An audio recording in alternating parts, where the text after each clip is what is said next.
सारगा पलना नो बब्लोग अमा पुरगा लाए मैम यफमदा अदने मैम ने ngasi neko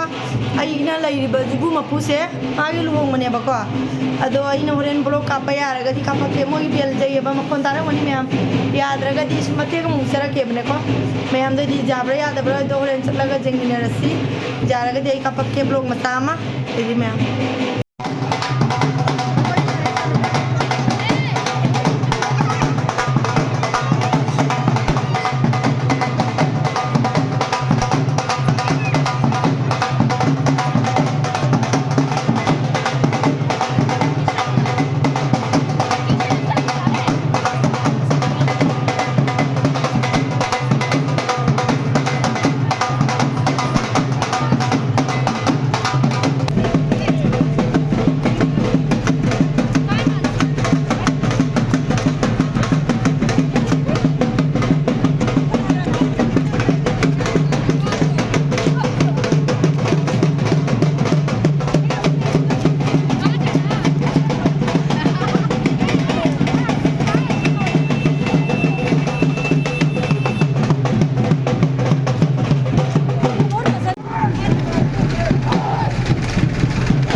Hi Mayam, Mayam ngarang hayeng ne koi lai jimbu chi masani pai luhong mani bako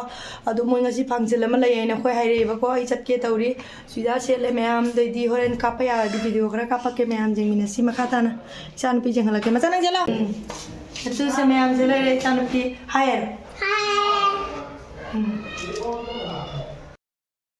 Mayam luhong chali मैं सुन रही थी मैं लड़ाई कर रही थी मुझे मजा आता है सुनने में मेरे देख हाय करो तो करने में नहीं आता हाय करो तो हाय Mayam luhong pham sangini bako koi se luhong pham jawdore moi music tha basina makon ja hapa ya de bako ado jengala ke somna kanda mune luhong pham sang badu gane maning sonna mu jengala ke ba jo pasadra reng Mayam moi decoration tawi se do sange khoi khara yaudore sanu pidi chen ni re mamangda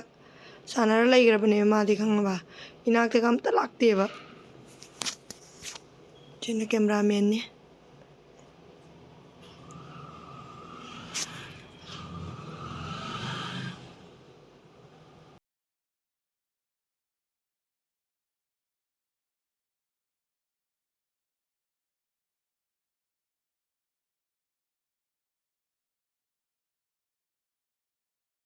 adi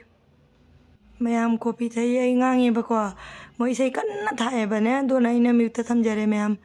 copy pira me do na copy la ore copy thake tawri sare na thakte sona thamgare ina sabaduga Mayam mathang mandang dum jengan jarake sei thabani na nei sei do apa yadre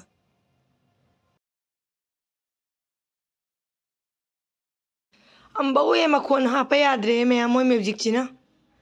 dugwa ngai kapsaraga dum Mayam ne adjust tawbiro ko sa chana bhaini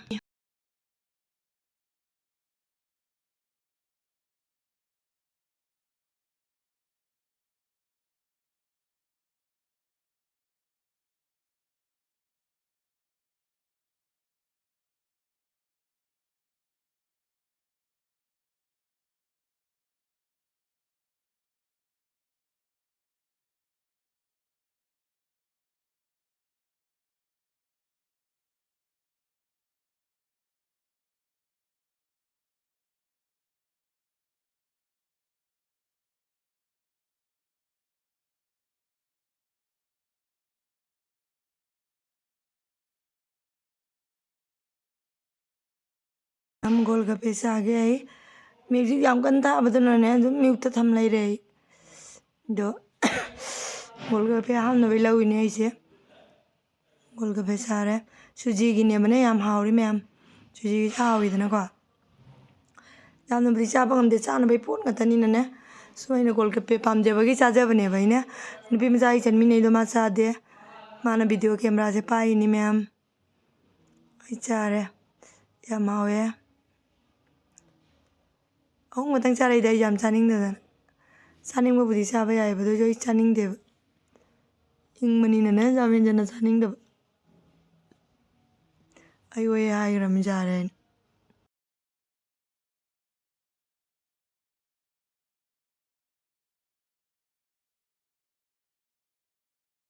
ꯆꯥꯕ ꯂꯣꯏꯔꯦ ꯃꯌꯥꯝ ꯅꯨꯄꯤꯗꯣ ꯆꯥꯒꯗ꯭ꯔꯥ ꯃꯥ ꯆꯥꯔꯣꯏꯌꯦ ꯃꯌꯥꯝꯁꯦ ꯆꯥꯅꯕꯒꯤ ꯆꯦꯡꯍꯜꯂꯛꯀꯦꯁꯦ आज सगाई है चादोरी ma'am चलो आप रख दो चलो इसे मैम चाय के तन से खींच भाई चल देख भाई पनीर ठोक मने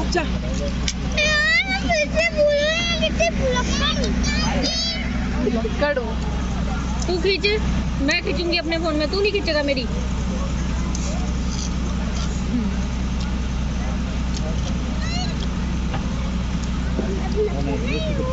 मेरे साथ चल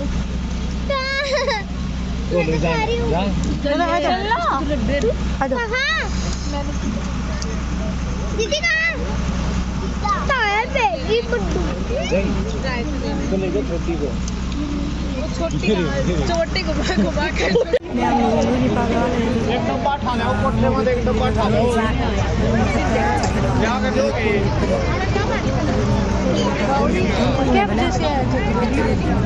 चीनी आले रे दमांदो मैम अंगांग बाई बुरी लिपदो असिगना मैम फ्रूट की ने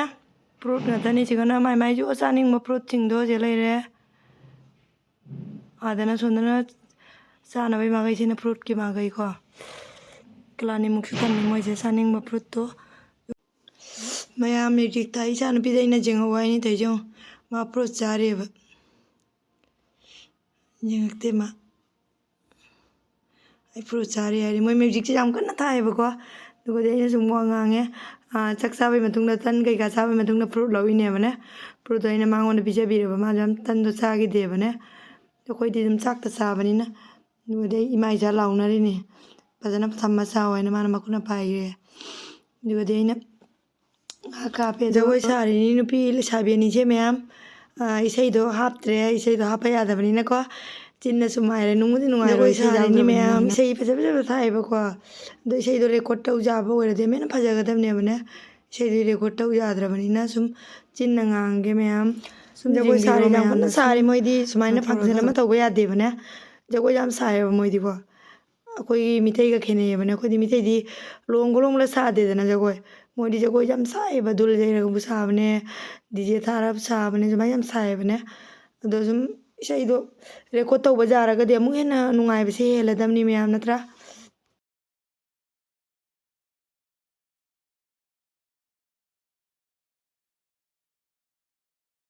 मैम आई जानबी साइए जेंगो nga mai jimu mate ma happy ge mama na bini moini saminari sari ni kanna isai record jawro de moina fajagada mi ma se chunge ba mayam sai na ma se paksa ta saba de khangra harawo kari boy dugo de ina mate ma mai jimu happy re ma'am nungai na khalaga sum jengbiro ma'am na ko nungsi ba comment pibiro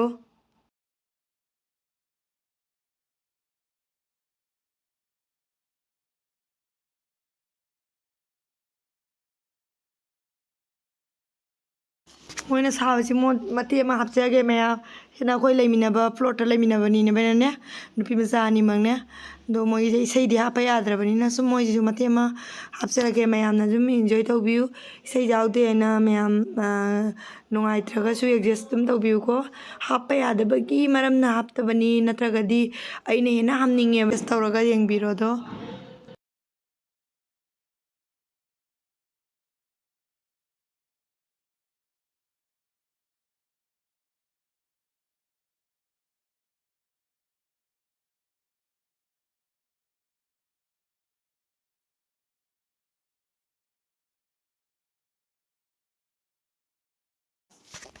ma'am ये मोइ जगोय सारि जे ma'am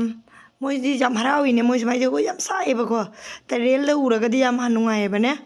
अदो इसै हापा जादबसिना ma'am बुदि खरा नुंगाइबो वालनी दो rail the जेंगदि जाम नुंगाइ मोइ तौइसे ma'am याम फजैबने दोनी ma'am कोइ lamina बगतनि जे मोइ सारि आई जे मते मते पुदि चोंगेबने आइना हइबदो वाली मोइ याम हइबने Isay haapadi amuꯛ ꯍꯦꯟꯅ ꯀꯌꯥꯝ ꯅꯨꯡꯉꯥꯏꯅꯤꯁꯦ ꯃꯌꯥꯝ ꯑꯩꯅ ꯌꯦꯡꯍꯟꯈꯤꯕꯗꯗꯤ ꯌꯥꯝ ꯅꯨꯡꯉꯥꯏꯔꯛꯑꯦꯕꯅꯦ ꯑꯗꯣ ꯃꯇꯦꯛ ꯑꯃ ꯁꯨꯝ ꯍꯥꯞꯆꯒꯦ ꯃꯌꯥꯝꯒꯤ ꯏꯟꯖꯣꯏ ꯇꯧꯕꯤꯌꯨ ꯃꯌꯥꯝꯗꯨ ꯌꯥꯝ ꯍꯩꯅ ꯁꯥꯏꯕꯅꯦ ꯑꯩꯕꯨꯗꯤ ꯍꯩꯇꯦꯗ ꯍꯩꯇꯕꯗꯨꯁꯨ ꯑꯩꯁꯨ ꯃꯣꯏ ꯃꯇꯧ ꯏꯜꯂꯒ ꯉꯥꯏꯍꯥꯛꯇꯤ ꯆꯣꯡꯉꯩꯑꯕꯅꯦ ꯁꯨꯝꯅꯦ ꯅꯨꯡꯉꯥꯏꯕ ꯍꯥꯏꯇꯥꯔꯦꯀꯣ ꯃꯌꯥꯝ ꯑꯗꯨꯝ ꯇꯧꯕꯅꯤꯅ ꯃꯌꯥꯝꯅ ꯑꯗꯨꯅꯤ ꯃꯣꯏꯗꯤ ꯌꯥꯝ ꯍꯩꯅ ꯇꯧꯋꯦꯕꯅꯦ ꯏꯁꯩꯗꯨꯒ ꯆꯥꯟꯅꯅ ꯃꯣꯏ ꯍꯔꯤꯌꯥꯅꯥꯒꯤ ꯏꯁꯩꯅꯦꯕꯅꯦ ꯑꯗꯣ ꯑꯩꯗꯤ ꯍꯩꯇꯦ ꯍꯩꯇꯕꯅꯤꯅ ꯃꯤꯒꯤ ꯃꯇꯧ ꯃꯣꯏꯅ ꯆꯣꯡꯕꯁꯦ ꯎꯔ ꯑꯗꯨꯝ ꯆꯣꯡꯅꯤꯡꯉꯦꯕꯅꯦ ꯑꯗꯨꯅꯤ ꯃꯣꯏ ꯅꯨꯡꯉꯥꯏꯇ꯭ꯔ ꯌꯦꯡꯉꯣ ꯃꯣꯏꯁꯦꯀꯣ ꯑꯩꯈꯣꯏꯗꯨꯒꯗꯤ ꯂꯨꯍꯣꯡꯉꯗꯤ ꯀꯔꯤꯝ ꯁꯨꯝꯕ ꯂꯩꯇꯦ ꯅꯠꯇ꯭ꯔꯥ ꯃꯣꯏ ꯑꯩꯈꯣꯏꯒꯁꯦ ꯌꯥꯝ ꯈꯦꯠꯅꯕꯗꯣ ꯌꯦꯡꯕꯤꯔꯣ ꯃꯌꯥꯝ ꯉꯥꯏꯍꯥꯛ ꯁꯨꯝ